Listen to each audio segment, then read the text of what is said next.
एक विधवा औरत होती है और उसको आस पड़ोस वाले सभी रिश्तेदार ताना मार रहे होते हैं कि ये तो विधवा है, ये माँ कैसे बन सकती है, इसके बच्चा कैसे हो सकता है, ज़रूर ये कैरेक्टरलेस है और इसने ज़रूर किसी के साथ संबंध बनाए हैं, किसी से ज़रूर इसका रिश्ता है, तभी इसने बच्चे को जन्म दिया है, नहीं तो 2 साल पहले इसका पति मर चुका था, तो ये बच्चा कहाँ से आया।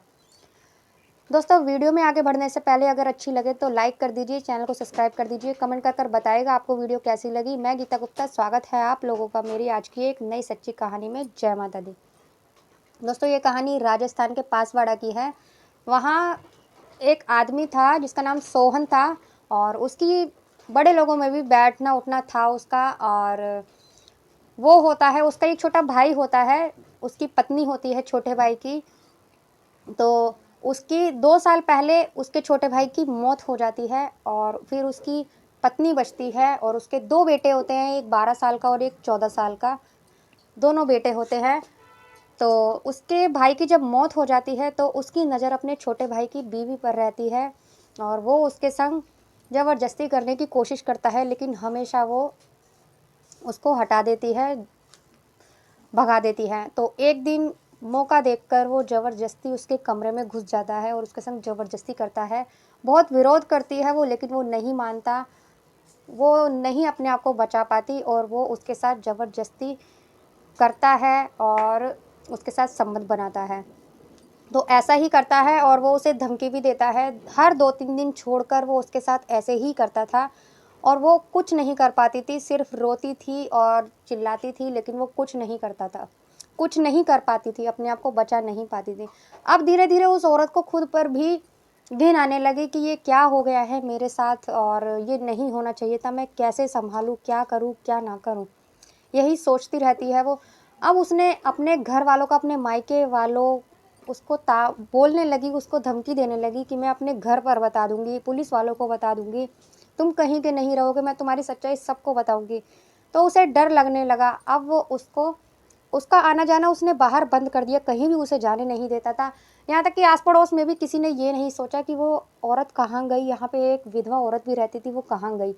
किसी ने इस बात की छानबीन नहीं की। अब वो उसे अंदर रखने लग गया। धीरे धीरे उसे पता लगा वो माँ बनने लग गई। धीरे धीरे धीरे धीरे 8वां महीना लग गया, उसका 9वां महीना लग गया। इस दौरान उसने उसके बच्चे को मारने की बहुत बार कोशिश की कि इसका बच्चा मर जाए, लेकिन ऐसा कुछ नहीं हुआ। अब जब उसकी डिलीवरी का टाइम नज़दीक आता है तो वो कैसे भी करके वहाँ से भागती है।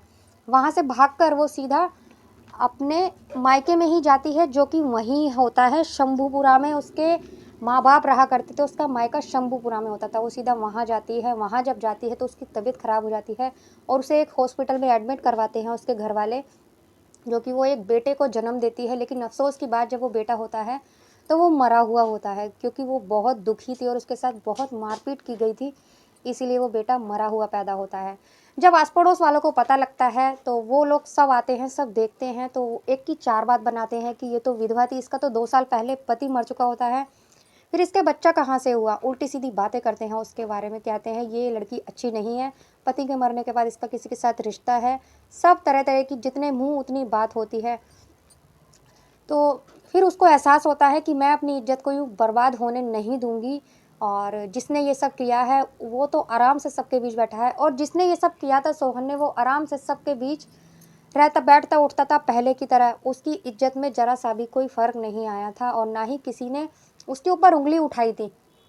लेकिन वो उठती है, अपने मरे हुए बच्चे को गोदी में लेती है और सीधा पुलिस स्टेशन पहुंच जाती है। पुलिस स्टेशन जाकर सीधा एसीपी के पास अपने बच्चे को रखती है और बोलती है, अपनी सारी कहानी उसे सुनाती है।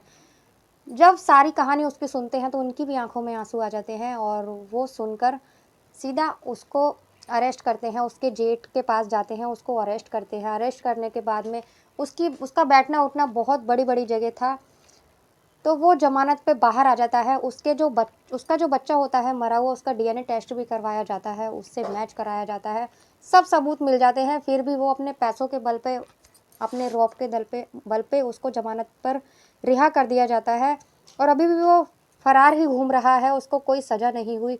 बहुत से कानून ऐसे होते हैं कि सज़ा मिल जाती है, लेकिन बहुत सी जगह औरतों को ऐसे ही करा जाता है और उसको इंसाफ भी नहीं मिलता।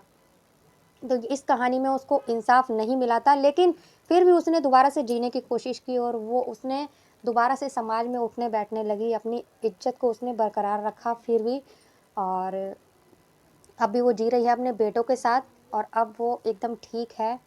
तो दोस्तों कैसी लगी आपको वीडियो? अगर अच्छी लगी हो तो प्लीज़ लाइक कर दीजिए, बताइएगा कमेंट कर कर कैसी लगी। मिलते हैं अगली किसी वीडियो में एक नई सच्ची कहानी के साथ। तब तक के लिए बाय बाय। जय माता।